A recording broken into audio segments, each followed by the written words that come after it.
What's up guys? Welcome back to the channel. We're inside headquarters and we're working on a 2013 Hyundai Elantra. I'm going to show you guys how to do front and rear brakes on this unit here. This one has a 1.8 liter engine. It shouldn't matter what engine you have, but front and rear brakes on a Hyundai Elantra. Let's get to it.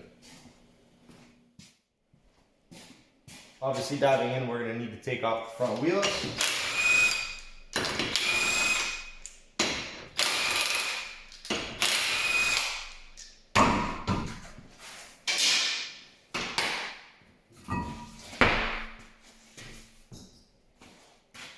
Once we get access to that, let's turn our steering to make our life a little bit easier. Looks like it's a 14 millimeter and a 17 millimeter, so let's get a socket.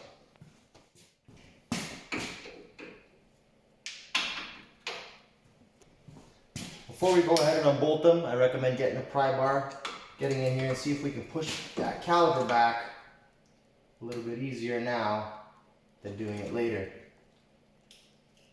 As you can see, there's a bit of an oil leak coming from this front strut. Now, I'm going to make another video later showing you guys how to do front struts on these as well. But in the meantime, this one is strictly brakes. You get your 14 millimeter socket with a ratchet or a wrench if you like, but I'm just going to use my gun because it speeds up the process. You got 2 bolts, take your caliper, swing it out of the way. Take your 17 millimeter socket. If you have a ratchet or a wrench, that's fine as well.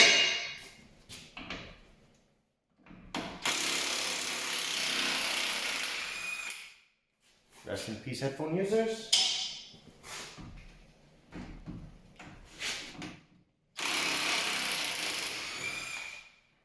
Okay.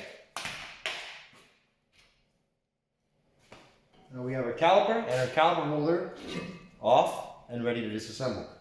Before we go to the bench, we're going to see if we can pop off this rotor. If no one's ever been in here before, you'll probably have 2 Phillips head screws holding the rotor onto the hub.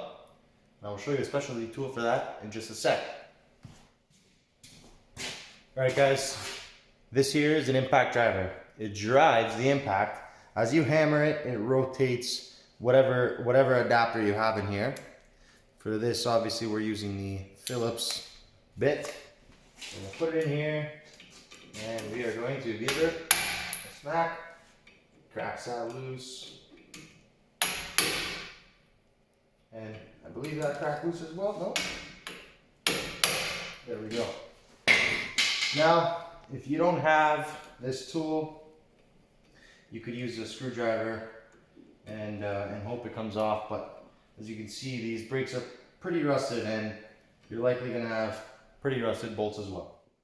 Now we're going to have to persuade this beautiful, clean, rust-free rotor to come off that probably also rust-free hub. Don't be shy to give it some good beat downs. Again, if you're wearing headphones, you might want to turn it down a little bit.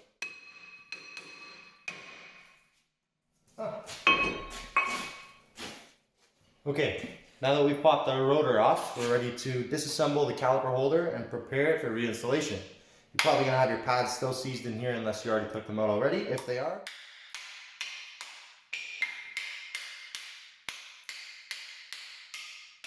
tap them out of there so you have a clean, empty holder and ready to go. Now we're going to go ahead and clean the sliders and the shims and reapply some brake lubricant in there for your new pads to slip into. So to get these shims out of here, you're just going to get a flathead screwdriver, pop them out of the way, same on this side, and now this is your bare bones for your caliper holder. You're going to clean this, okay, right in here. You can see that, but right in here and right in here on both sides. Alright, I'm going to use an angle grinder and get in there gently, or if you have a bench grinder with a wire wheel, you can get in there enough as well. Don't forget, take out your pins, wipe them clean, and put brake lubricant on that as well. Let's go ahead and do that. If you don't have an air compressor or any power tools like that, that's still okay, because you could just use a file, a square file, just get in there. As long as you get the big rust chunks out there so that the new shims sit square and flat, then you'll be just fine.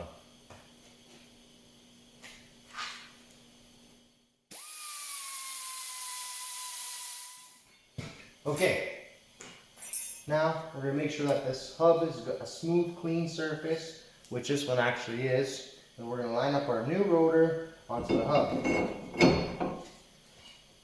You're going to get the same 2 bolts that were in it before. I like to put them back in because it just makes your life a little bit easier when you're trying to assemble the pads. And don't crank them because you'll probably be the guy that's in there to remove them again. So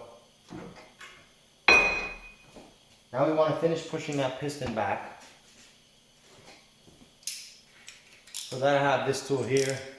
It winds in and out like so it can open or close. If you have a large pair of channel lock pliers, you can do it that way as well. So I'm going to go ahead and use this tool since I have it and finish pushing this piston back all the way to accommodate my brand new brake pads, which are obviously a lot newer and have a lot more material than my old brake pads.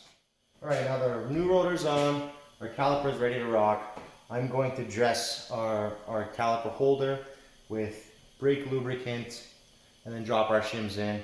I like to put it underneath and above the brake shims. That's my practice.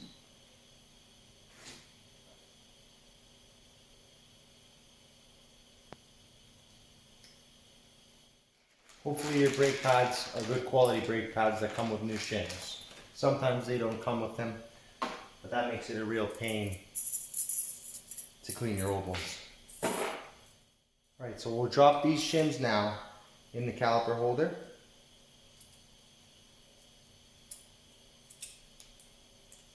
Sometimes it can be fun to get in. If they're giving you trouble, take your little flathead and push the clip down in the center where the spring is loaded in the middle there. Now that's sitting in very nicely. Do the same on the other side.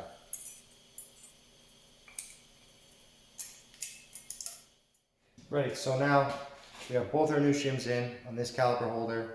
We can go ahead and put a little bit of brake lubricant on this side as well. Usually you do get a bit of brake lubricant in your kit, but I like this one. I think it works well, so I stick to this one. Go ahead and put that caliper holder back on and fasten it with the 2 bolts that you took off.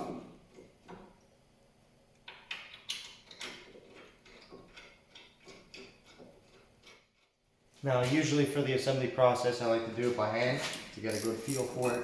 Make sure it's tight, yet not too tight.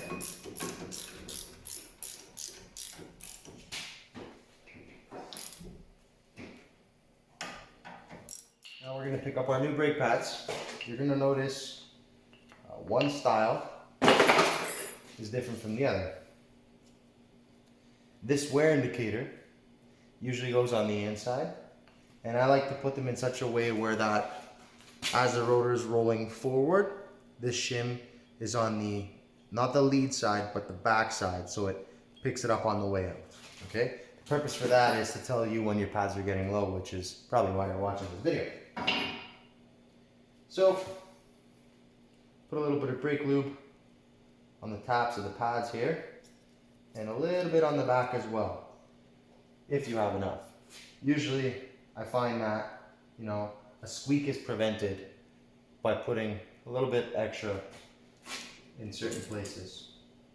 Put the one pad in, and do ourselves a favor, do the same on the other side. After a little cursing and swearing and thanking the car for how nice it is to me, we finally got this outside pad in. There was a little bit of rust under the shim between the caliper holder and the shim, obviously causing some binding, but now we're nice and smooth, everything is floating, and that's what you want. So let's go ahead, put the 2 bolts on for the caliper.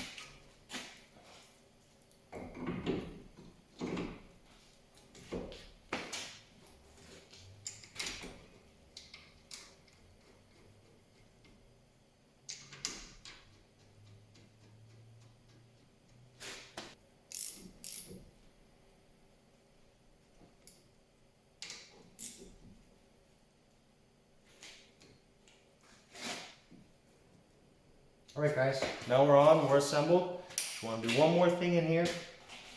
Let's just make sure everything floats around. Everything's moving nice. When your brakes float around like this, it's actually a very good thing because that way they won't drag against the rotor, causing premature wear. So those fronts are done. Let's move on to the back.